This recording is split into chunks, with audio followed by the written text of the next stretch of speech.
Remember, self-reflection is just looking on the inner part of ourself, just kind of being aware of how we're thinking, how we're feeling, not just feeling emotionally, but also physically, and being fully aware of our bodily sensations. A lot of times we think that, oh, it's just the way it is. That's just the way my mind works. Guys, we have complete and total control over our minds. Don't believe the hype. Don't believe society. Don't believe anything. Even if you use it as a crutch or excuse, what's going on in your head? And just writing it out. Regardless of what it is, don't worry about what it is. You have these things going on in your head, and you just write it out. Write it out, whatever it is, until your heart's content, until everything's out. Some people call it like a brain dump. I actually just learned that term yesterday at a little conference thing I went to. I was actually able to process a situation that happened when I was in second grade. Second grade. Can you believe that?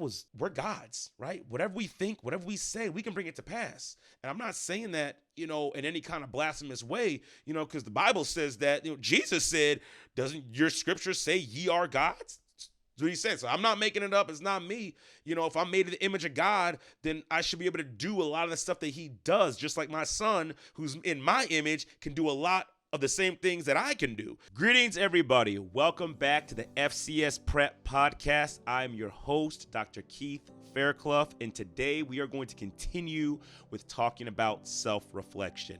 But before I continue, I had a follower put a suggestion in my last video, and they were saying that I should promote my help and services in the very beginning because a lot of people don't make it to the end.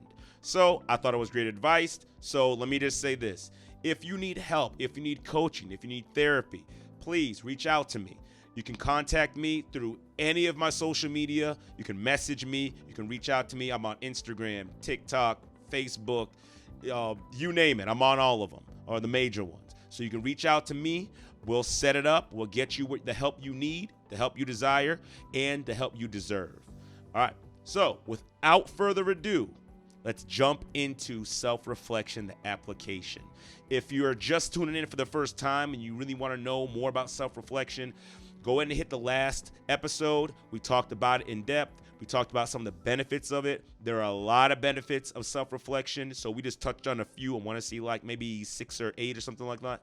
So without further ado, you can check that out. So without further ado, let's hop into today's topic, which is the application of self-reflection. Remember, self-reflection is just looking on the inner part of ourselves, just kind of being aware of how we're thinking, how we're feeling, not just feeling emotionally, but also physically, and being fully aware of our bodily sensations, right? We can become so self-aware that we could actually pair up the physical sensations with the emotions that we're feeling. Now, I'm talking about body temperature. I'm talking about heart rate. I'm talking about whether we're shaking, you'll be able to notice all of these things. I know for me, I've got to the point where I'm self-aware, where I know when I'm really angry, my heart rate increases, my body temperature increases, my hands actually start shaking a little bit, just like this huge rush. I don't know if it's adrenaline or whatever it is, but I'm very aware of it in the moment. And that's the beauty of it. Once you learn how to master self-reflection, you can start becoming aware of these states in the moment when they're happening. So then you could actually start making changes and adjustments to yourself in the moment, in real time, changes in real time. But of course, this doesn't happen overnight. This takes practice. This takes learning the skills. And today we're only going to touch on a few of them because there's just so many that I don't want to try to rush through them and kind of pack them all in and then just kind of rush off to the next thing. Let's take time. We have time. So let's take time and go through them one by one. Okay. So the first thing we want to do is a skill called grounding. If you're familiar with therapy or DBT or whatnot, you'll understand what grounding is. But grounding is essentially using our 5 senses: sight, touch, smell, taste, hearing. Using and engaging willfully and intentionally our 5 senses to kind of ground us back into ourselves, right? Because sometimes when we get so overwhelmed with emotion or whatever it is, we start to kind of lose sight of ourselves. And so it's really important for us to learn this skill. It's called grounding. It's not necessarily a standalone skill by itself because it does touch on different things. There's things you could do to ground yourself. So I'm just going to touch on a few things as far as when I teach it and how I know it, all right? So grounding is essentially, like I said, it's intentionally using your senses to get back into yourself. right? So let me give you an example. I just told you about how my sensations when I become angry, right? So if I were to ground myself and get back into myself, I would start using my senses. So in that moment, if I remove myself from that moment, this is after I become angry, what I'll start doing is, let's say I want to use my sensation of touch. For example, I want to ground myself. I want to use the sensation of touch. So what I'll do is I'll go to a surface. Maybe it's jagged, maybe it's kind of rough, maybe it's smooth, but whatever the surface is, I'm going to start touching that surface. I'm going to rub my hands along it. As I'm doing that, I'm becoming very aware of everything about it. I'm describing the feeling. Okay, it's smooth, it's kind of rough. As I go over it, man, my fingers are, kind of bouncing a little bit. If I use my nail, I can kind of feel like the ridges. And when you're doing this, what it does is it puts you back in control of your mind, which is extremely important. Extremely important for us to be in full control of our mind and not let our mind control us. So that's just one example of grounding. Another example would be, maybe frustrated, I'm sad, or whatever the case may be, but I'm getting things are becoming too much. It's too many sensations, mind's getting out of control. Okay, so maybe I'm going to use sight this time. Now I'm going to look around my area. I'm going to find, okay, what's everything that is red? Okay, that's red, that's red, okay, that's red, that over there is red, this is red, that is red. And so what I'm doing again is I'm taking my senses, I'm using them to be very intentional about the task that I'm setting for them, whether it's feeling, whether it's sight, whether it's smell, whether it's taste. Taste is a little bit different not different because it's a different sense, but I can't imagine we're going to go around licking or putting weird things in our mouth to ground ourselves. So although it is a sense, maybe if you have food, maybe you could put a candy in your mouth or something like that and describe that flavor or whatnot, because it would still work the same way as far as grounding ourselves. But generally speaking, unless we have candy or stuff like that around us, can't really use taste as well. Hearing, again, you could listen to the sounds, right? Maybe it's a fan, maybe it's an AC unit, maybe it's a fan from your computer, maybe it's a sound system, maybe it's electricity. You just kind of start tuning in and looking for those sounds, and then maybe you start thinking about what it could possibly be. And the whole purpose of grounding, again, is to get control over our mind and not let our emotions run our mind, not let those biological processes, those natural processes run our mind. You have to understand that we are in full control of our minds. A lot of times we think that, it's just the way it is. That's just the way my mind works. Guys, we have complete and total control over our minds. Don't believe the hype. Don't believe society. Don't believe anything. Even if you use it as a crutch or excuse, please know that you have control over your mind. We have control over our mind. Those intrusive thoughts don't have to run the show. Those emotions that we're feeling don't have to run the show. And as a matter of fact, and I'm going to get back to self-reflection in a second, but as a matter of fact, I also want to say this right now. All right, I want to say this right now in regards to emotions running the show. Emotions are signals for us to be aware of. Emotions aren't designed to run the show.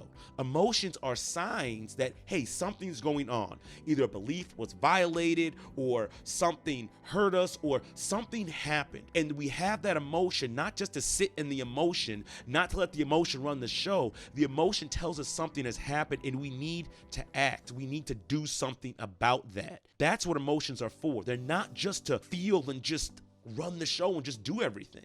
There's signs for us to do something about whatever it is that happened. And maybe there's nothing that we need to do. Maybe it's just a sign that, okay, that really bothered me because it was hurtful to my heart because of whatever, right? Okay, either that's, okay, I got to do something about that hurt because maybe that hurt's not supposed to be there, or it's this person is violating my boundaries after I set them up and I don't like that. So then I got to do something about this relationship and address it in some sort of way. The emotions are there they're signals. They tell us what's going on, and it's our job to respond accordingly and not just sit in the emotion. Because when we sit in any emotion, whether it's anger, whether it's depression, whether it's fear, doesn't matter what it is, that's not healthy for us, especially if you hold it in. Anyways, that was the PSA for as far as emotions concerned. So back to self-reflection. Again, grounding, it's going to give us control back over our minds. Very, very important. The next step in, or another strategy, I should say, in self-reflection is breathing. Yes, breathing. You've probably heard me say it before. I'll say it again, and I'll say it again and again and again. As long as I'm alive, breathing works. Breathing is probably one of the best ways that we can regain control of our mind, because breathing is a natural process. It's an automatic process, I should say. And so what do I mean by that? Well, I guess that's what I mean by that. It's an automatic process. You don't have to think to breathe. When you go to sleep, you're not thinking to breathe. It just happens naturally. And so what we're doing when we start taking over that natural or that automatic mechanism, we are then taking over control of our mind in that moment, because now the mind's like, oh, the breathing's on him. Like, this is what we're focused on right now. And so now we're going to do the breathing. And so this is one of the best and easiest ways to gain control of our mind. And so one of the breathing techniques that I like, and there are a plethora of breathing techniques out there for you to choose from. Plethora. So you could search it up, Google it, YouTube it, whatever. Whole bunch. One of my favorites, it's real simple. It's called the 3-4-5 breathing.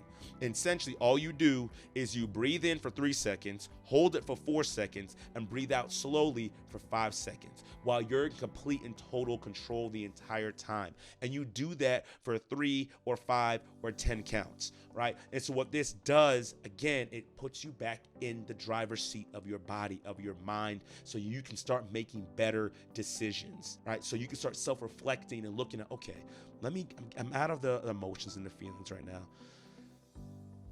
Okay, what can I do? Okay, what can I do different?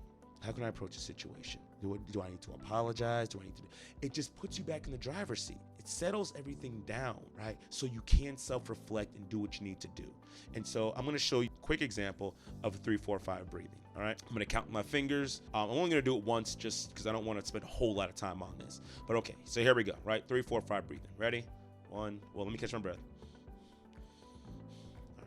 All right. 1, 2, 3.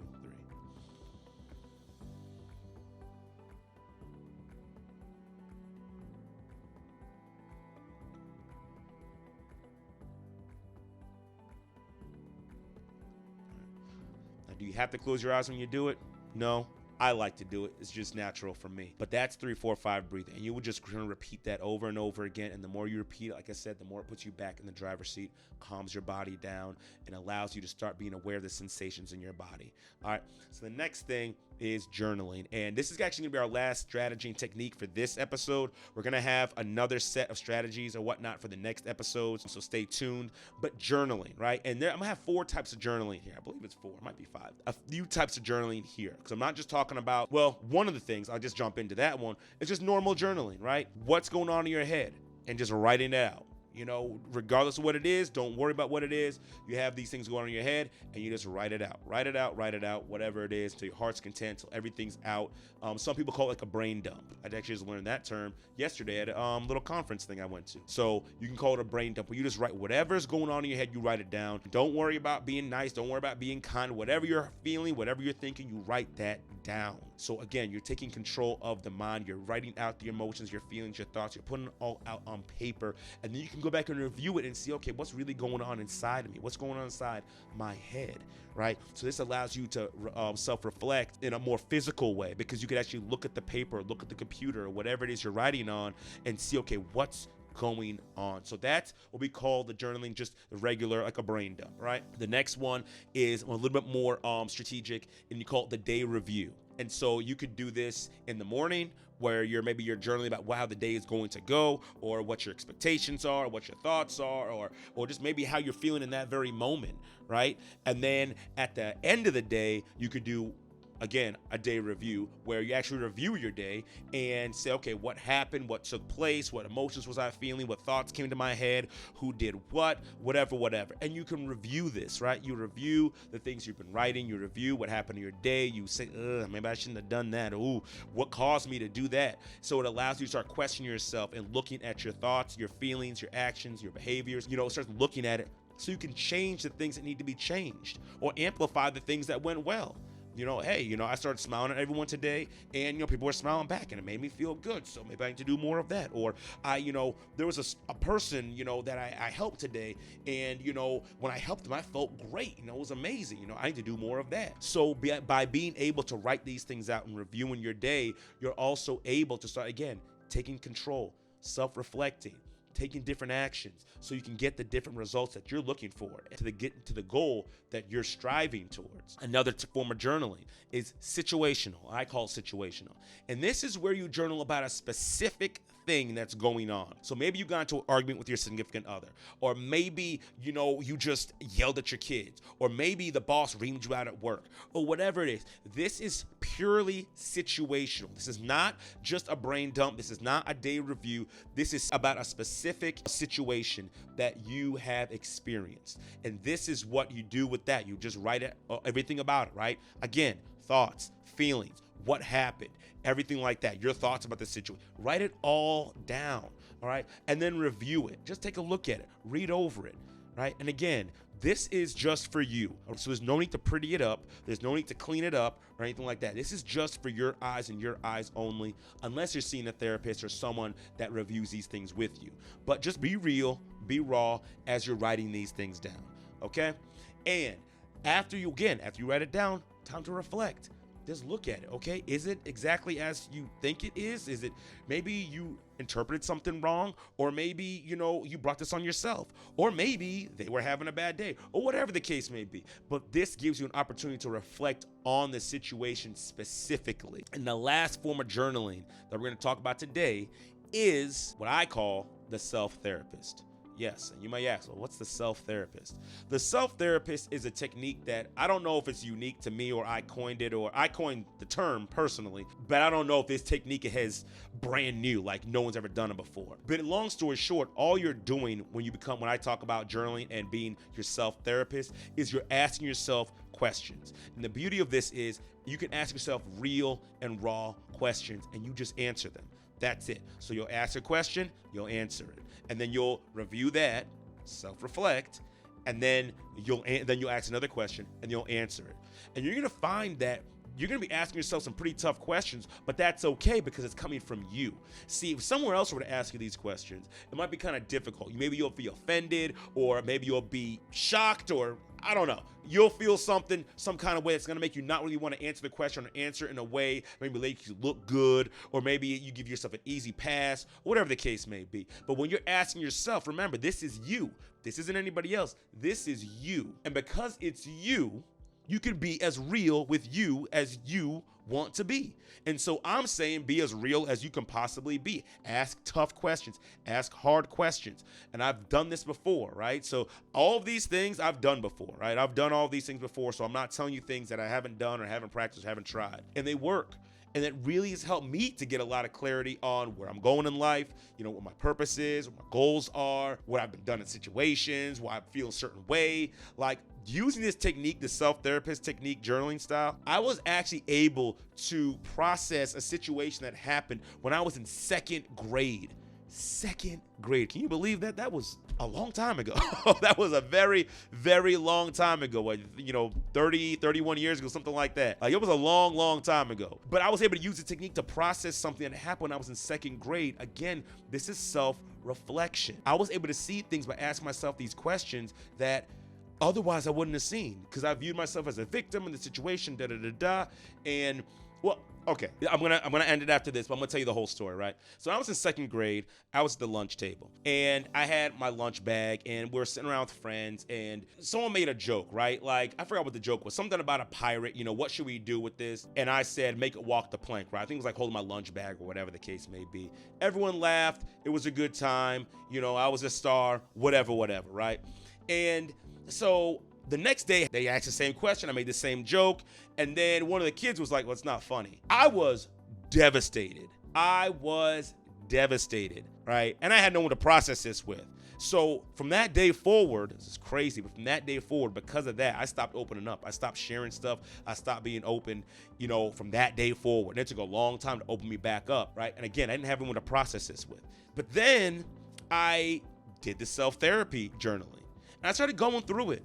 And I was like, and just asking myself real questions like, can't he have a right to not think it's funny? I was like, yeah. Don't kids tell the same jokes all the time and then we laugh, although it's not really funny? Like, yeah. And of course I'm saying yeah, but I'm actually going through and processing it and writing that as I'm journaling. And then I kept asking myself more questions like, well, then why are you taking it so hard? Like, nobody, you can't talk up and open up to anybody. It's like, dang, yeah, you got a point. You got a very good point. And so, like, this technique, and that was a short version, but this technique helped me to process that situation that has bound me, that used to bound me for so many years. And so, long story short, guys, because I'm going to wrap it up here, these are ways that we can start becoming more self-aware. We can start self-reflecting, right? So we can ground ourselves using our senses, bring ourselves back into ourselves, where we can be more aware of our internal workings. Again, not just mentally, but physically as well, right? We could use the breathing. We could also use the journaling and the different types, right? The day review, the situational, the brain dump or mind dump, the self-therapist. We could use these different techniques in order to help us become more self-aware, so we can self-reflect, so we can start changing ourselves and seeing the things that need to change, so that we can have the lives that we desire and the lives that we want, the lives that we deserve. Guys, like I said before, I said it in the podcast before, we're gods, right? Whatever we think, whatever we say, we can bring it to pass. And I'm not saying that, in any kind of blasphemous way, because the Bible says that, Jesus said, doesn't your scripture say ye are gods? That's what he said. So I'm not making it up. It's not me. If I'm made in the image of God, then I should be able to do a lot of the stuff that he does, just like my son, who's in my image, can do a lot of the same things that I can do, so it's not far-fetched. But guys, we have the power to change our lives, right? And we don't have to wait. We can start doing it right now.